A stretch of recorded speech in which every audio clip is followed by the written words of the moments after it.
Well, each year breast cancer causes more fatalities among women in South Africa than any other type of cancer. 1 in 26 South African women is diagnosed with breast cancer each year, a significant number that translates to thousands of cases annually. Breast Cancer Awareness Month, held annually across the country, and attempts to tackle the disturbing issue of a high breast cancer rate within the nation. Professor Michael Herbst is the head of health at the Cancer Association of South Africa, and he joins us now in studio. Good afternoon, Professor, and thank you for your time on the PM News Desk. Good afternoon to you and all your viewers as well. Good. Well, this is a disease that doesn't have to mean a death sentence. Tell us why early detection and treatment is so crucial. I think it's important that I emphasize again that it needn't be a death sentence. Of course. Especially if it is diagnosed early.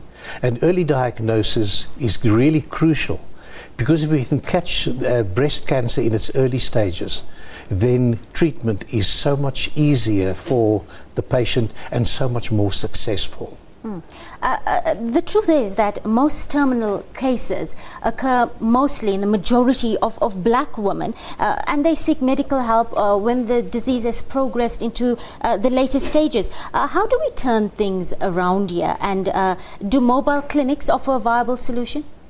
Well, cancer has 9 mobile clinics that go out into the rural areas.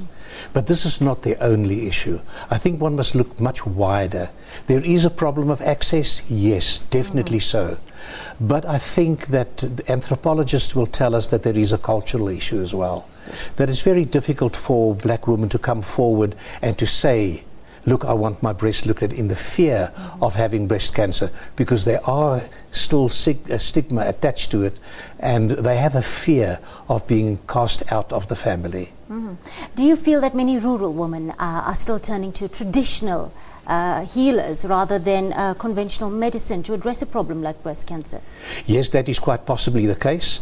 Although we are trying to turn this around by taking hands with traditional healers to inform them so that they will recognize these very difficult conditions much more easily, and that they are more prepared to refer cases to so-called Western medicine. Prof, how accessible would you say your services are to those in the remote rural areas? It's here that we have to promote awareness the most, you would say. Absolutely. Now, the problem is that those people who really should access the mobile units, they don't necessarily have access to the internet.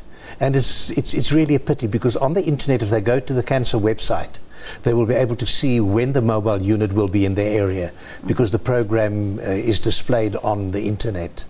Are there certain factors that increase the risk of breast cancer in certain individuals? Yes, something quite important, I think, that most people will recognize will be the BRCA1 and BRCA2 gene. And Angelina Jolie is a very good example of this.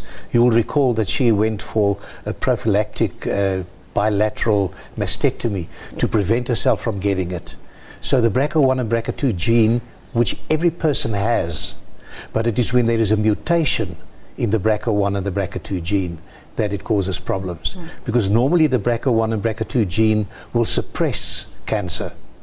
But if there's a mutation in the gene, then it loses its ability to suppress the cancer, and then cancer starts developing. You at Cancer are now embarking on a multi-pronged national campaign. Tell us about this campaign, and do you feel it's having the desired momentum on the ground?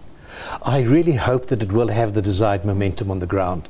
And I think it's important for people to know that they can go onto the website and they can find the addresses of all the different mammography clinics that are linked to the South African Radiological Association, because they are offering special rates on mammography for the whole month of October.